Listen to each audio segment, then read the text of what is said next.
വീണ്ടും ഒരു അച്ചാറിടലിലേക്കാണ് നമ്മൾ പോകുന്നത്. അച്ചാറുകൾ എപ്പോൾ ഉണ്ടാക്കിയാലും ഒരു ടിപ്സ് പറഞ്ഞു തരാവേ. എപ്പോൾ അച്ചാറുകൾ ഉണ്ടാക്കുന്നു, നമ്മൾ പാത്രം നന്നായി വെയിലത്തുണക്കി കഴുകി എടുക്കണം. പച്ചവെള്ളവും തിളപ്പിച്ച് ആറിച്ച വെള്ളത്തിലും കഴുകിയെടുക്കണം. എപ്പോഴും തണുപ്പിച്ച് മാത്രമേ എടുക്കണം. അങ്ങനെ ആകുമ്പോഴാണ് പ്രിസർവേറ്റീവുകൾ ചേർക്കാതെ അച്ചാറുകൾ ഇരിക്കുന്നത്. അല്ലാതെ അച്ചാറുകൾ ഇരുന്നോളും എന്നൊക്കെ തള്ളി മറിക്കുന്നതിനോട് യാതൊരു ഐക്യവും ഇല്ല. കാരണം അങ്ങനെ ഇരിക്കില്ല. നല്ല അലുവ കഷ്ണം പോലത്തെ കേരച്ചൂരയാണ് മഞ്ഞൾപ്പൊടിയും വിനാഗിരിയും ഉലുവപ്പൊടിയും ഉപ്പും കുറച്ച് കുരുമുളക് പൊടിയും മാത്രം ചേർത്ത് പുരട്ടി വയ്ക്കുന്നത് കേട്ടോ. ഇത് കുറച്ച് ഓയിലും കൂടെ നല്ലെണ്ണ കൂടി ഒഴിക്കും. എന്നിട്ട് ഇതിനെ ഒരു അരമണിക്കൂറൊക്കെ പുരട്ടി വയ്ക്കുള്ളൂ. അപ്പോഴത്തേക്കും പൊരിച്ച് തുടങ്ങും. കാരണം ഒരു പ്രാവശ്യം ഇട്ട് പൊരിച്ച് കോരുമ്പോൾ 3/4 മണിക്കൂർ അടുപ്പിച്ചെടുക്കുന്നുണ്ട്. അങ്ങനെ ആകുമ്പോൾ ഒരു 2-3 സെക്ഷനൊക്കെ കഴിയുമ്പോൾ തന്നെ 1 മണിക്കൂർ കൂടുതൽ കഴിയുമല്ലോ. അപ്പോൾ നമ്മൾ അപ്പോൾ തുടങ്ങിയില്ലെങ്കിൽ നമുക്ക് തീരത്തില്ലല്ലോ. ഇത് ഒരു 48 കിലോയോളം മാംസക്കഷ്ണമാണ്. മീനാണ് നമ്മളിപ്പോൾ ഫ്രൈ ചെയ്യുന്നത്.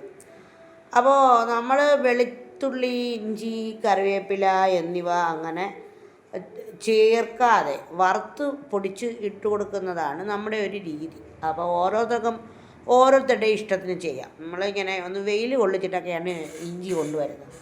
ഇഞ്ചി അരിഞ്ഞ് അതും പച്ചവെള്ളത്തിൽ കഴുകി പിന്നെ ചൂടുവെള്ളത്തിൽ കഴുകും. അഥവാ വെയിലില്ലെങ്കിൽ അത് പൂത്തു പോകാതിരിക്കാൻ, നമ്മുടെ പ്രോഡക്റ്റുകൾ പൂത്തു പോകാതിരിക്കാൻ കറിവേപ്പിലയും ചൂടുവെള്ളത്തിൽ കഴുകി വെയിലത്ത് വെച്ച് ഉണക്കി എൻ്റെ ചേച്ചി എടുക്കത്തുള്ളൂ കേട്ടോ. അപ്പോൾ നിങ്ങൾ പറയും, ഓ ഇങ്ങനെയൊക്കെ ഇത് തള്ളാണ്. തീർച്ചയായിട്ടും അല്ല. വർഷങ്ങളോളം അച്ചാറുകൾ വെച്ച് കൂട്ടാൻ പറ്റുമെന്ന് എനിക്കറിയത്തില്ല. അത് നിങ്ങൾ തന്നെ തീരുമാനിക്കുക. എന്നിട്ട് തിളച്ച് കിടക്കുന്ന നല്ലെണ്ണയിലേക്ക് നമ്മുടെ മീൻ കഷ്ണങ്ങൾ ഇട്ട് കൊടുക്കുക. ഇട്ട് കൊടുത്തിട്ട് കുറച്ചായിട്ടിട്ട് വറുത്ത് കോരുക എന്നതാണ് ടാസ്ക്. അപ്പോൾ മീനച്ചാർ ഉണ്ടാക്കാൻ അറിയാവുന്നവരോട് നിങ്ങളൊക്കെ ഏതൊക്കെ രീതിയിലാണ് ഉണ്ടാക്കുന്നതെന്ന് കമൻറ്റ് ചെയ്യണം കേട്ടോ. എങ്ങനെ വേണമെങ്കിലും ഉണ്ടാക്കാം. നമുക്ക് കുറച്ച് വെളിച്ചെണ്ണ ചേർത്തിട്ടുണ്ടാക്കാം. കുറച്ചും കൂടി ടേസ്റ്റ് കൂടും നല്ലെണ്ണയെക്കാട്ടിലും. വറുത്ത് കോരയാണ് കേട്ടോ. ഒരു 3/4 മണിക്കൂർ അടുപ്പിച്ച് വരും. നല്ല കിലുകിലായിരിക്കുമ്പോഴാണ് കോരിയെടുക്കുന്നത്. എന്നിട്ട് ഇതിന് നമ്മൾ അച്ചാറാക്കി വെക്കുമ്പോൾ ഉണ്ടല്ലോ, ഒരു 3-4 മാസമൊക്കെ കഴിയുമ്പോൾ ഒറിജിനൽ ടേസ്റ്റൊക്കെ മാറിപ്പോകാറുണ്ട്. എന്നിട്ട് അതെല്ലാം വറുത്ത് കോരി തീർന്നിട്ട് വേറൊരു പാത്രം വെച്ച് നല്ലെണ്ണ തന്നെ ഒഴിച്ച് കൊടുത്ത് എന്നിട്ട് അതിലേക്ക് കടുകാണ് ഇട്ട് കൊടുക്കുന്നത്. കടുക് ഉലുവ ഇടുവേ. എന്നിട്ട് കറിവേപ്പില, ഇഞ്ചി, വെളുത്തുള്ളിയൊക്കെ നമ്മൾ വറുത്ത് പൊടിച്ചത് ചേർത്ത് കൊടുക്കും. തീ ഓഫ് ചെയ്യുവേ. അങ്ങനെയൊക്കെയാണ്. പിന്നെ നമ്മുടെ മസാല എല്ലാം കൂടെ അങ്ങോട്ട് ചേർക്കും. മസാലകൾ ചേർക്കുമ്പോൾ കാശ്മീരി പൊടി മറന്നു അത് ചേർക്കണം എന്നുള്ളതാണ് കേട്ടോ. കാശ്മീരി പൊടിയാണ് നമ്മൾ ചേർത്ത് കൊടുത്തിരിക്കുന്നത് കേട്ടോ. അപ്പോൾ നമ്മുടെ കാശ്മീരി പൊടി ഇന്ന് കഴിഞ്ഞിരുന്നു. പിന്നെ നമുക്ക് പൊടിപ്പിക്കാൻ പറ്റിയില്ല. അപ്പോൾ നമ്മൾ അപ്പോഴും തന്നെ തൊട്ടടുത്ത മില്ലിൽ നിന്ന് വാങ്ങിക്കൊണ്ട് വന്നതാണ് ഇട്ട് കൊടുത്തേക്കുന്നത് കേട്ടോ. പിന്നെ മല്ലിപ്പൊടിയും ഇതുപൊടി നമ്മൾ വറുത്ത് പൊടിച്ച് പാക്ക് ചെയ്തതിൻ്റെ ബാക്കി നമ്മളത് കടയിലും വയ്ക്കും. നമുക്ക് ആൾക്കാർക്ക് ആവശ്യമുണ്ടെങ്കിൽ നമ്മൾ അയച്ചു കൊടുക്കും കേട്ടോ. അപ്പോൾ നമുക്ക് കാശ്മീരി പൊടിയാണ് തീർന്നു പോയത്. മുളക് പൊടി, മല്ലിപ്പൊടി ഒക്കെ ഉണ്ടായിരുന്നു. മല്ലിപ്പൊടി ഇപ്പോൾ കഴിഞ്ഞിട്ടുണ്ടേ. ഇനിയിപ്പം ഉണക്കി വറുത്ത് പൊടിക്കണം. അങ്ങനെയാണ് കേട്ടോ. പിന്നെ അല്പം വിനാഗിരി ഒഴിച്ച് കൊടുക്കും. അല്പമാണ് വിനാഗിരി ഒഴിക്കുന്നത്. വിനാഗിരി കുറവാണെന്ന് മിക്കവരും പറയാറുണ്ട്.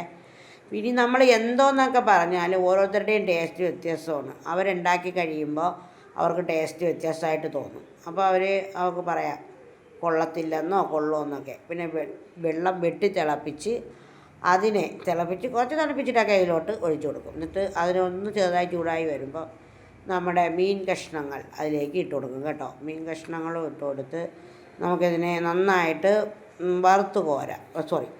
അച്ചാറാക്കി കോരാം കേട്ടോ. അപ്പോൾ നമ്മൾ അതാണ് ചെയ്യുന്നത്. അച്ചാർ റെഡിയാക്കുകയാണ്. അപ്പോൾ ഞാൻ പലപ്പോഴും കേരച്ചൂര, ബീഫ് അച്ചാറൊക്കെ കണ്ടിട്ടുള്ളവരായിരിക്കും ഇവിടെ കൂടുതലും കേട്ടോ. അപ്പോൾ ഇനി ഇത് സെറ്റാവണം. ഇത് നന്നായിട്ട് സെറ്റാക്കി എടുക്കാൻ വേണ്ടിയിട്ട് സ്റ്റീൽ പാത്രത്തിലോട്ട് കോരി മാറ്റണം കേട്ടോ.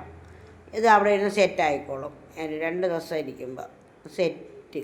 അപ്പോൾ ഇത് ഇത്രയേ ഉള്ളൂ മീനച്ചാറിൻ്റെ പണി. ഇത്രയേ ഉള്ളൂ എന്ന് പറഞ്ഞാൽ മണിക്കൂറുകൾ എടുത്തു. അപ്പോൾ നിങ്ങൾ നമ്പർ കൊടുത്തേക്കാം, ഓർഡർ തന്നോളൂ. ഇത്രയേ ഉള്ളൂ.